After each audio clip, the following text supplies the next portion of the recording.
Hi, it's me, Stig Fragmen. And yeah, 3 years ago I did a documentary of the dark side of Sweden. And now we shall check back on Count Mögel. Mögel is still asleep, as usual. Mögel and angry. Mögel. Shut up, Mom. I'm sleeping. It's Stig. Who? Stig Fragmen. Who? I think it did a documentary of you 3 years ago.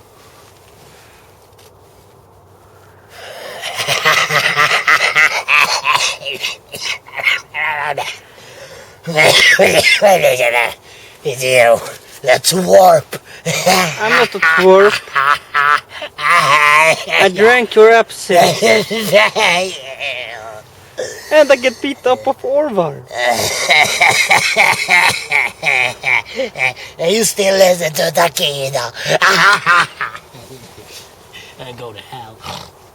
But we should do a documentary. Why? Because I don't know. Okay. I live here now.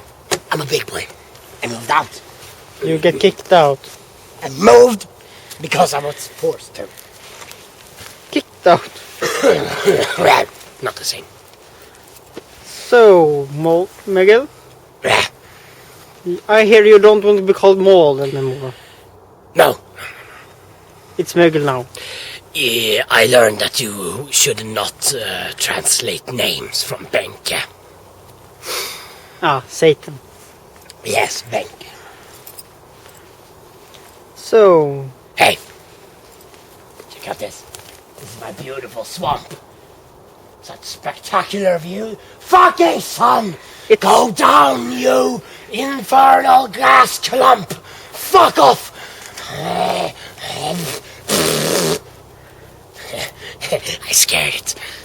So, can you tell us about your childhood? It was childhoodish.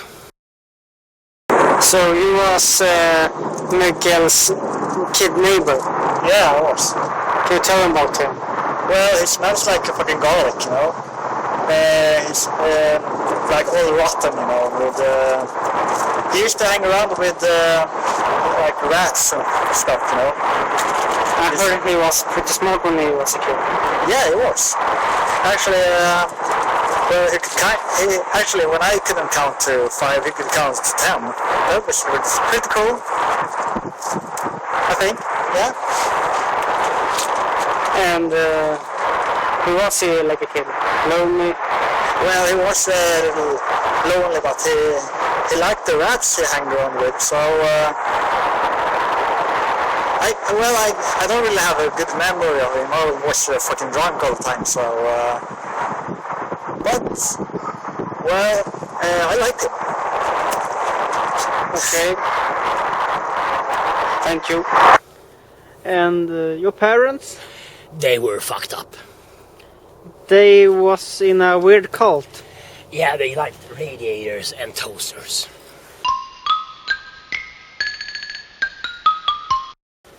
And how was it to grow up in a weird cult? Well, it was not so fun. I was forced to sit by the radiator for hours listening to it hum because it was holy. And that's when I get my realized appointment of my epiphany that I should worship Satan. So at age 3, I started listening to Pink. Actually, Mögel became a Satanist when he aged 13. There he found Satan. Okay. But I hear that when you was in junior high, you was a smart kid. What? Yeah. I see you get in a science lab when you... Ah, yes, I did my first distillery there. I hide it in a radiator, but that's another thing. So you was Mögel's teacher in junior high? Yes, I was Mögel's teacher in junior high. He was a very tiny and small creature, that one. And I really remember his smell. He smelled awful all the time. Every time he got into the classroom, everyone was like, "Oh, come on, why are you going to get that dirty thing out of here?" And sadly, he was the best teacher, the best guy I ever had in the class, so I had to keep him in class. So you introduced him to science and chemicals and stuff. He was very much of a genius back then, and he was a really good guy in school, and he did all his homework and all his work in a very excellent way, and he got A+ on almost everything I ever did with him. Then he discovered how to do absinthe. Yes. And you get fired and become a drunk hard rocker as him. Yes, that was a terrible mistake. Because he was an excellent guy in school, and I just wanted him to experiment on something new and something very interesting. So we both discovered absinthe. What do you like about Mögel's absinthe?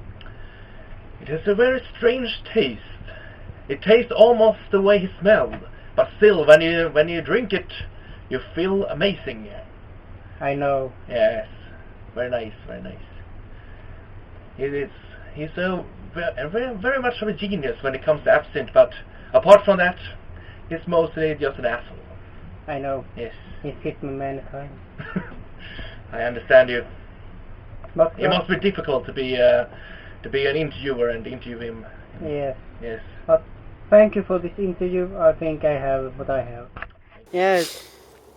About hide it in a radiator. Can you tell us about high school? I blew up the radiator distillery. And then you get kicked out from... Yes, from both school and mom and dad. Because they didn't like me blowing up radiators. Oh. And the classmate in the high school, we're gonna interview this. Your old Steve Fragman. Yes. I did go actually in the same class as him. In that time. And yeah, he was the same person. And he don't remember me. Weird. I think of this. Nobody remembers me.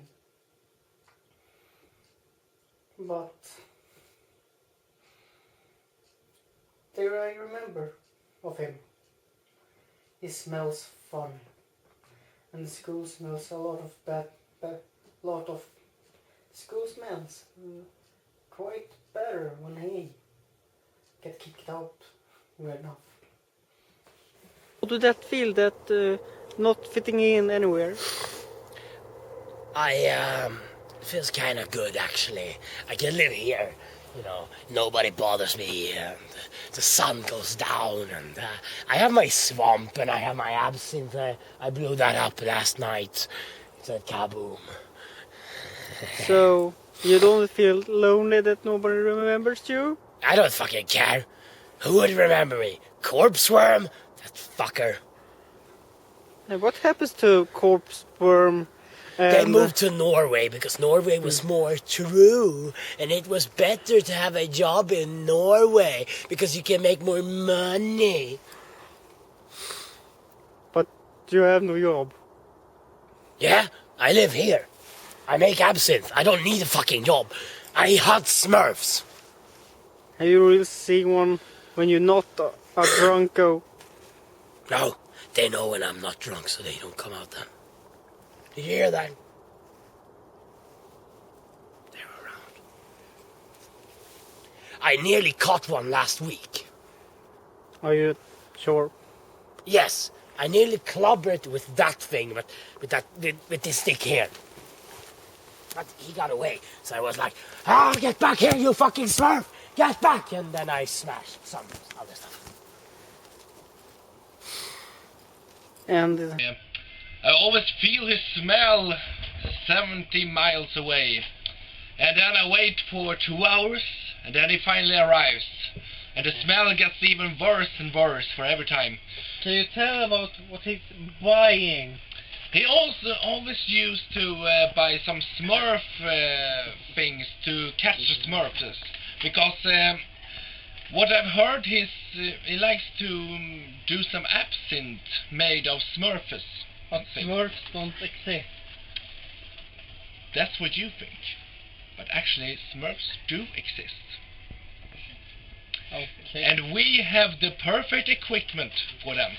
Here on Bengens Smurf and hiding things. Okay. Awesome. So come here, buy your Smurf catching things, and we will make sure that you catch some Smurfs.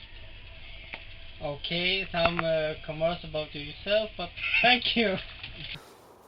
Can you talk more about your parents? More than they was in a cult. They're dead. And the cult is dead. I hate it. They fucked up.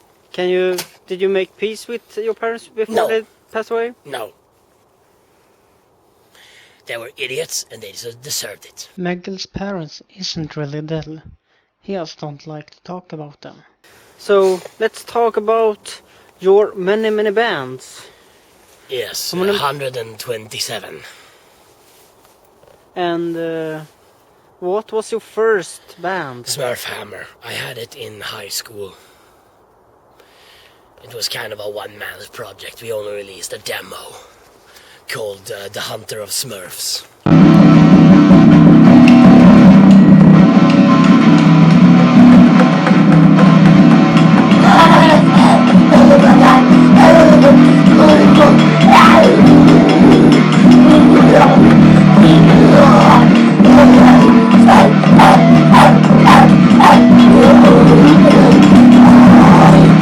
Can you talk about your other bands?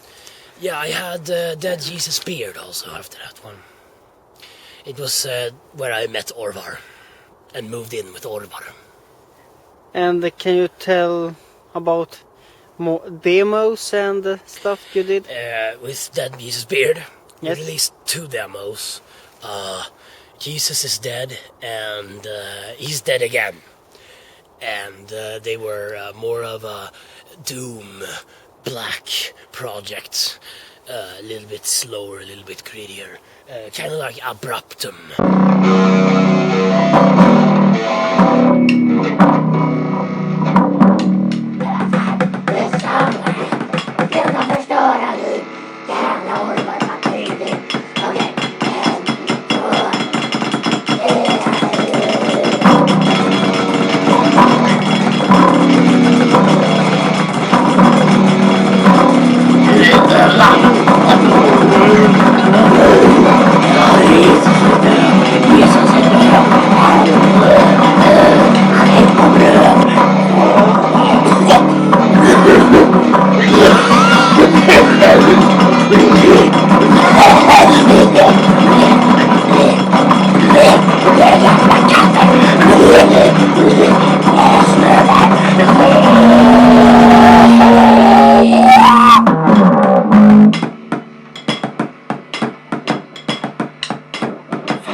But the most weird name you had in a band was Beelzebub's Bageri.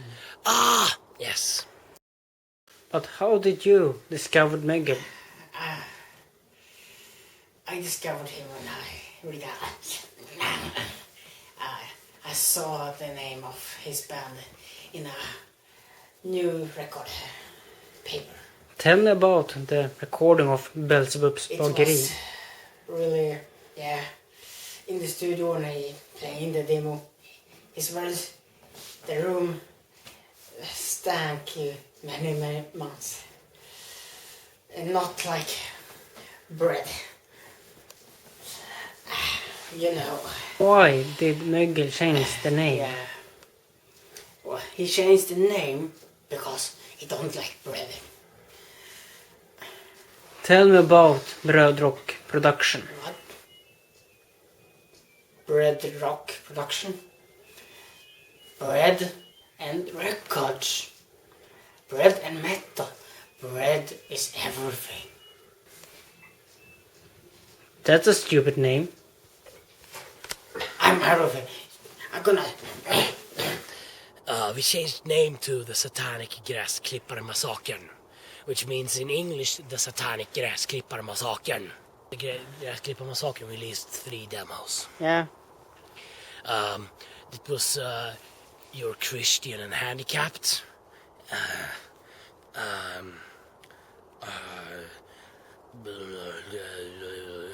Run Over by Satan's BMW, and what the fuck was that name again?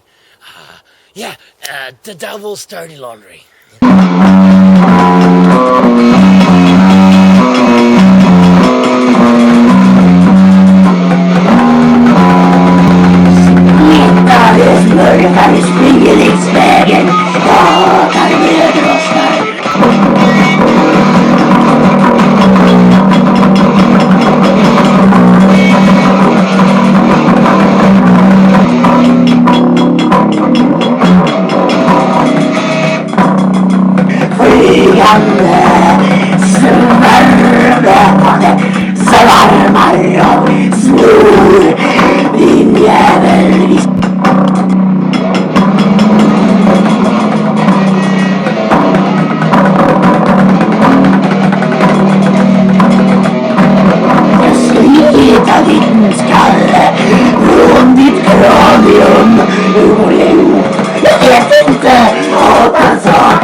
Okay, but back to 3 years ago, you had 2 bands with Evil Ville and Lord Yes, Dead Pig 888.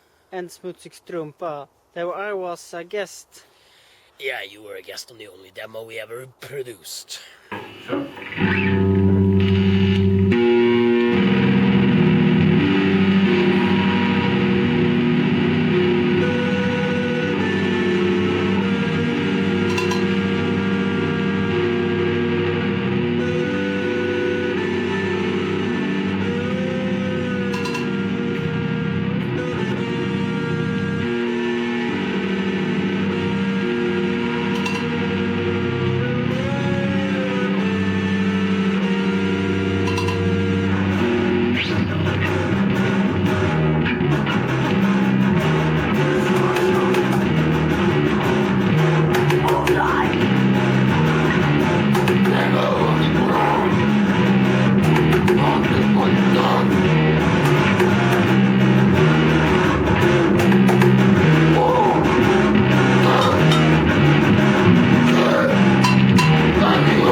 Although I was on a split with Catholic nunnery called We Are the Evil Lords of the Swamp and Satan's Hell. We fuck the virgins of blood and evil and death and trees and mayhem and smurf. So you can say that was he get influence of you. Oh yes, I think I got really influenced by Catholic Nunrape's first album, Welcome to Shell. You played with Mögel once in the time. Yeah, see here, Megan. Oh yes, that son of a bitch. I never forget the smell. It smelled awful. And it played awful, I think. And we tried to do a compilation 7-inch album. No, wait. It was a 6-inch because it's more evil than a 7-inch, and it really gets people confused when it's a bit smaller than that. Anyway, we tried to do music together, and it just smelled awful, and it was this asshole, and I hated him. What do you think about the music you created together? With him? I think the part I did was really good, but actually, to be honest, I haven't even heard his music. I think it's too evil. I can't listen to it. Okay. Yes. But thanks then. Yes. I'm gonna go kill a nun. And a raper. But bands don't get influence about you then. I have no idea, I have never met them, and they can go fuck themselves. So Tell me who you get influence about Mögel? Mögel is a big influence on me. Yes, I love his music, and he wrote so many good songs. I got so inspired, and but one thing was not so good about him. He smelled really bad, really bad. You should see what he lives. It's awful. Thank you. That sounds about right. Off. Can you? And I am way more evil than they will ever be. and let's talk about your absinthe. My absinthe? What do you want to know about my absinthe? Can you talk about how did you come up with it? It was back in high school. We were trying to... Go down, you fucking son! Fuck off, you gas ball of... Fuck! We were... I was experimenting with simple compounds to make something that you could drink, and then I found out about my absinthe and started to get funny hallucinations and stuff. And now I'm not really sure whether the hallucination is real, or I'm actually not really sure that you are here. Actually, I might just be standing talking to myself. Can you talk a little about? Fuck up! Can you talk a little about what you have in it? Moss. Water. So you use the swamp to do your absinthe, Yes. and you use. I use moss. these also. I use these too. They bring a little bit of the taste. And more.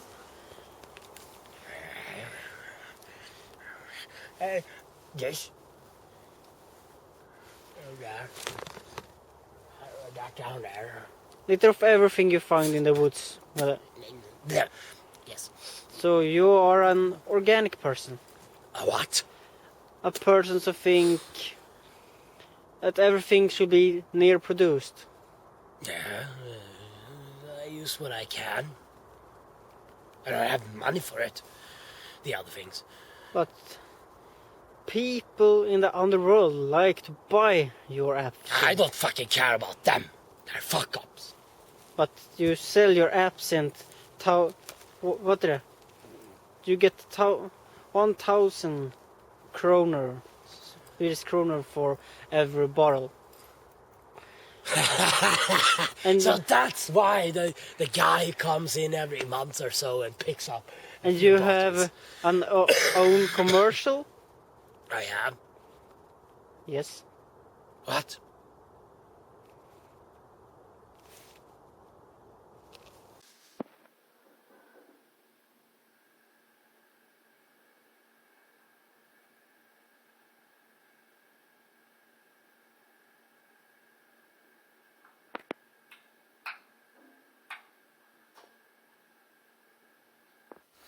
Mögel's absinthe. It is not that gross.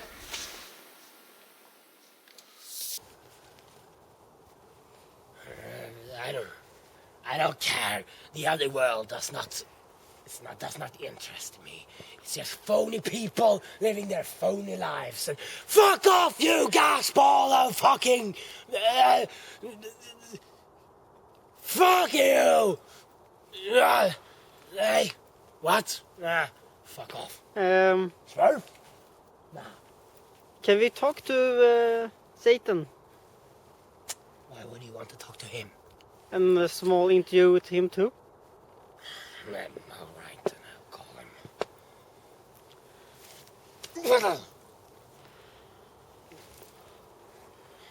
What am I doing here? Hey, Benke. Stig, is that you? Yes. God damn it. I'm sorry, Satan. Stop pissing your pants and you want an interview, right? Yes. Always the interviews. What do you want to know? What have you done lately? I've been on vacation in Thailand. Okay. It was nice. I brought my whole family.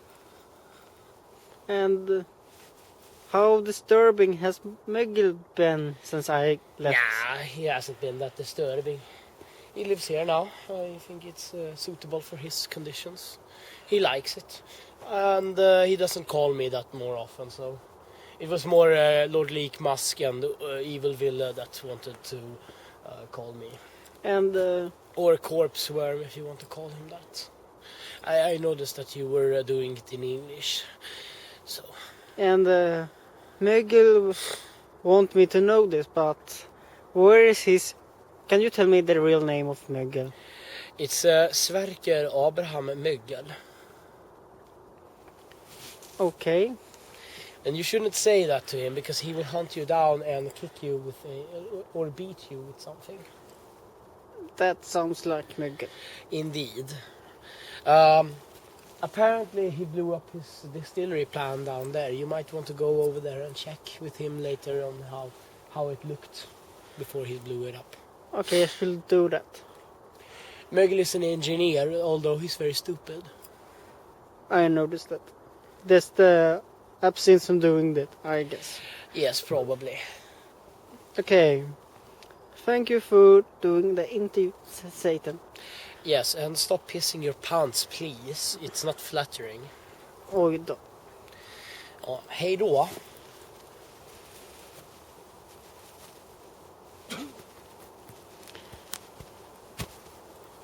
Are you still here? Yes. Why the fuck are you here? Satan said you should show me your Yes. exterior pan. Come on here.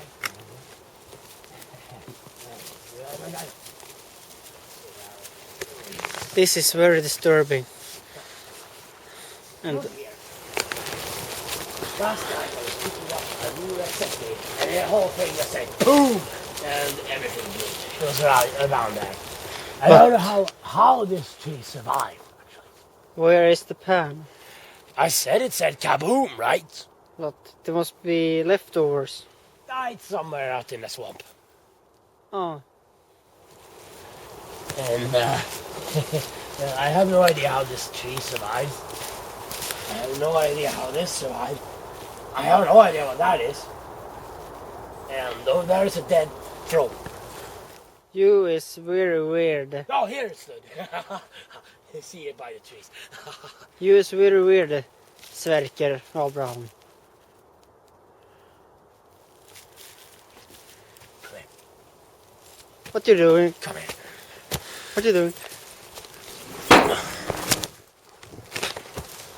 What you do that for? You never, ever call me Sverker Abraham. Okay. My name is Count Mold. Mold? Was it the Mögel? Okay, never mind. Or Megan. Never mind. Gonna go back to sleep now. But Oh, who's there?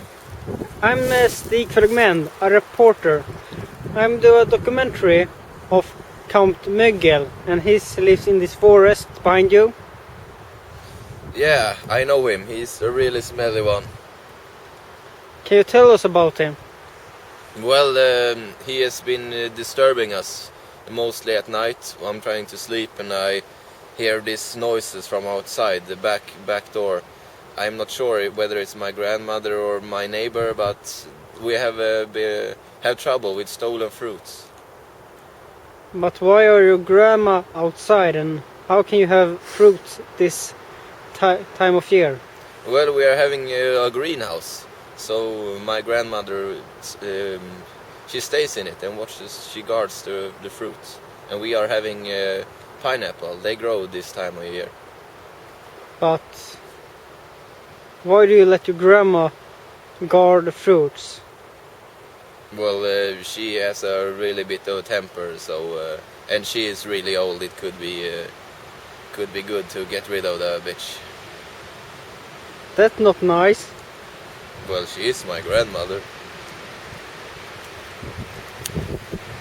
Yeah, but do he do something more than just steal fruit from your grandma?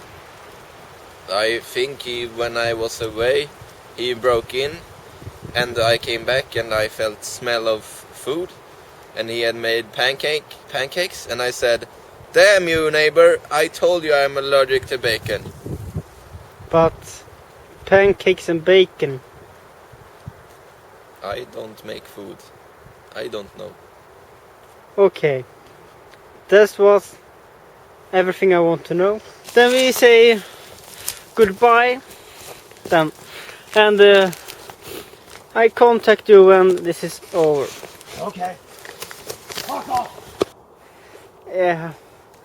This mold is maybe rough, but it's at least I think economic and he's organic. He's think of the nature, and he takes his stuff to the nature. So something good about him. This was Stick from M.